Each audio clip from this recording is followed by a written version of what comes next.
गांधी जयंती पर बिहार के मुख्यमंत्री नीतीश कुमार का एक बड़ा ड्रीम प्रोजेक्ट पूरा हुआ। जातीय जनगणना का रिकॉर्ड जारी किया गया। इसके जारी होने के तत्काल बाद कांग्रेस के नंबर 1 नेता राहुल गांधी ने आवाज लगाई, जिसकी जितनी आबादी उसकी उतनी भागीदारी। राष्ट्रीय जनता दल यानी आरजेडी के राष्ट्रीय अध्यक्ष लालू प्रसाद यादव ने भी यही आवाज दी। बाकी जगहों पर यह कब होगा, लेकिन बहुप्रतीक्षित मंत्रिमंडल विस्तार में नीतीश सरकार इसे लागू कर दे तो प्रयोग भी हो जाएगा। प्रतिभा या अनुभव की जगह नीतीश सरकार अगर जाति के हिसाब से मंत्रिमंडल को पटरी पर लाना चाहे तो उसे बड़ा उलटफेर करना होगा।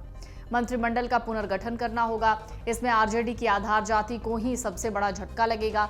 कैसे, समझिए। पहले जानिए विधानसभा में मंत्री पद का गणित। बिहार विधानसभा में 243 सीटें हैं। इनमें से 15% अधिकतम मंत्री हो सकते हैं, मतलब 36 मंत्री बन सकते हैं। अभी 31 मंत्री हैं। कांग्रेस अपने 19 विधायकों के लिए 4 मंत्री पद मांग रही है। उसके 2 मंत्री हैं। 23 जून को विपक्षी एकता की बैठक के पहले उसे आश्वासन मिला था कि इस तारीख के बाद विस्तार करेंगे, लेकिन आज तक हुआ नहीं। आरजेडी के 2 मंत्री हटे या हटाए जा चुके हैं, मतलब 4 मंत्री पद तो यही हो गए। बचा एक, तो वो आरजेडी जेडीयू खुद में फैसला कर सकती है। बस देखना होगा जिस जाति के मंत्री की हिस्सेदारी बनती है उसके विधायक पार्टी में हो। मुसलमानों को 1 मंत्री पद और मिलना चाहिए। दरअसल बिहार की जातीय जनगणना और सत्तारूढ़ दल के विधायकों के धर्म को देखें तो सिर्फ हिंदू और मुसलमान में ही मंत्री पद का बंटवारा संभव है। इस जनगणना ने दिखाया कि बिहार में मुस्लिम आबादी जो है वो है 17.7%। उस हिसाब से 36 में से 6 मंत्री पद इनके पास होना चाहिए। अभी 5 है, मतलब 1 मंत्री पद तो इन्हें देना ही चाहिए। नीतीश कुमार मंत्रिमंडल में अगड़ा मुस्लिम का प्रतिनिधित्व मोहम्मद जमा खान और डॉक्टर शमीम अहमद कर रहे हैं। जमा खान बसपा से जीतकर जेडीयू में आए हैं। डॉक्टर शमीम अहमद राजद से हैं। अब मुसलमानों के पिछड़ा वर्ग की बात करें तो कांग्रेसी अफाक आलम मंत्री हैं, जबकि असदुद्दीन ओवैसी की पार्टी AIMIM छोड़कर आरजेडी में आए शाहनवाज आलम भी मंत्री हैं। आरजेडी के ही मोहम्मद इसराइल मंसूरी भी हैं।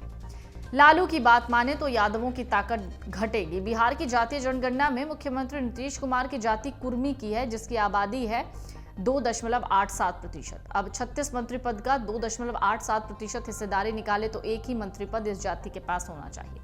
मुख्यमंत्री पद पर कायम रहे तो मंत्री श्रवण कुमार को बाहर करना होगा। धानुक अलग जाति दिखाई गई है। इसकी आबादी है 2.13%।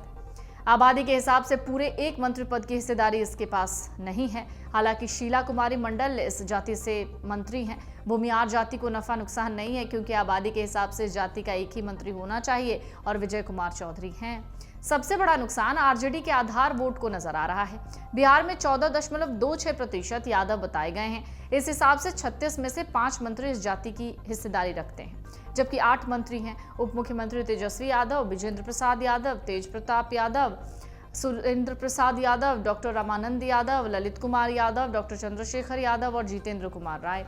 आबादी के हिसाब से हिस्सेदारी में 3 यादव मंत्रियों को हटाना होगा। नीतीश कुमार के लव कुश समीकरण में कुश यानी कोयरी मंत्रियों की संख्या 2 है, जबकि आबादी के हिसाब से 1.5 मंत्री की हिस्सेदारी है। आलोक मेहता और जयंत राज में से दोनों को कायम भी रखा जा सकता है, ऐसी भी अटकलें हैं। दुसाद को लाना पड़ेगा, चमार पासी को हटाना होगा। सरकार ने खुद जाति बताई है कि आबादी के हिसाब से हिस्सेदारी की बात हो रही है।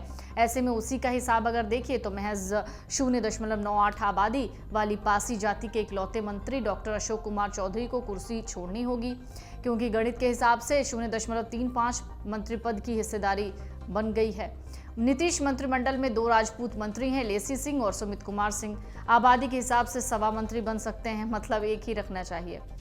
मल्लाह की आबादी 2.6% है, तो इसे 0.93 मंत्री पद यानी अधिकतम 1 दिया जा सकता है। मदन सहनी इस हिस्सेदारी के साथ मंत्रिमंडल में है। मुसहर की आबादी भी 3.08% है। इसको लेकर 1 मंत्री पद की हिस्सेदारी मिलनी चाहिए। जेडीयू ने रत्नेश सदा को ये दे रखी है। ब्राह्मण की आबादी है 3.65%। इसकी हिस्सेदारी के मंत्री पद पर संजय झा विराजमान है। बनिया की आबादी 2.31 है। इसे भी अधिकतम 1 मंत्री पद मिलना चाहिए। समीर कुमार महासेठ बने हुए हैं। दुसाद की आबादी 5.21% है, यानी मंत्री पद पर उसकी हिस्सेदारी 1.87% है। कुमार सरबजीत के अलावा 1 और मंत्री बनाए जा सकते हैं। नोनिया की आबादी 1.91 है, तो हिस्सेदारी 0.68 मंत्री पद की है। ऐसे में इसे 1 मंत्री पद दिया जा सकता है। अनीता देवी हिस्सा ले चुकी हैं। नुकसान उठाने वाली जातियों में चमार हैं, जिसकी आबादी है 5.25। आबादी के हिसाब से उसकी हिस्सेदारी 1.89 पद की बनती है, मतलब 2 मंत्री बनाए जा सकते हैं। इस जाति से सुनील कुमार, सुरेंद्र राम और मुरारी प्रसाद गौतम हैं। इनमें से किसी एक को हटाना होगा। तो जिसकी जितनी आबादी उतनी ही हिस्सेदारी। राहुल गांधी और लालू प्रसाद यादव के इस फॉर्मूले के बाद 6 मंत्री पद जो हैं उस पर मुसलमान और बाकियों की अगर बात कर ले 30 मंत्री पद, जिसमें हिंदू ये मंत्री पद संभालेंगे या बटेंगे। अभी हिंदू की विभिन्न जातियों से जो मंत्री हैं या जो खाली पद हैं उस हिसाब से 10 मंत्रियों के पद अंतिम तौर पर खाली दिख रहे हैं।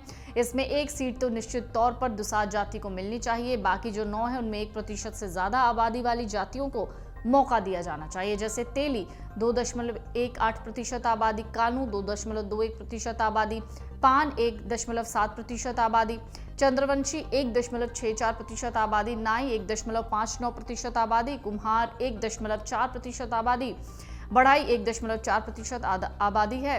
बाकी इसी तरीके से है। इसके बाद भी 1-2 सीट बचे हैं। 1% से कम आबादी वालों की ओर नजर डालना चाहिए, क्योंकि कभी कभी 1% नहीं बल्कि 1 सीट से भी सरकार गिर जाती। अमर उजाला अब आपके टीवी पर भी। अपने स्मार्ट टीवी पर YouTube पर सर्च करें अमर उजाला, चैनल सब्सक्राइब करें और देखें ताजा खबरें, वो भी HD क्वालिटी में। और हाँ, बेल आइकन दबाना ना भूलें ताकि हर खबर हो आपके घर। अमर उजाला, निष्पक्ष, निर्भीक, निरंतर।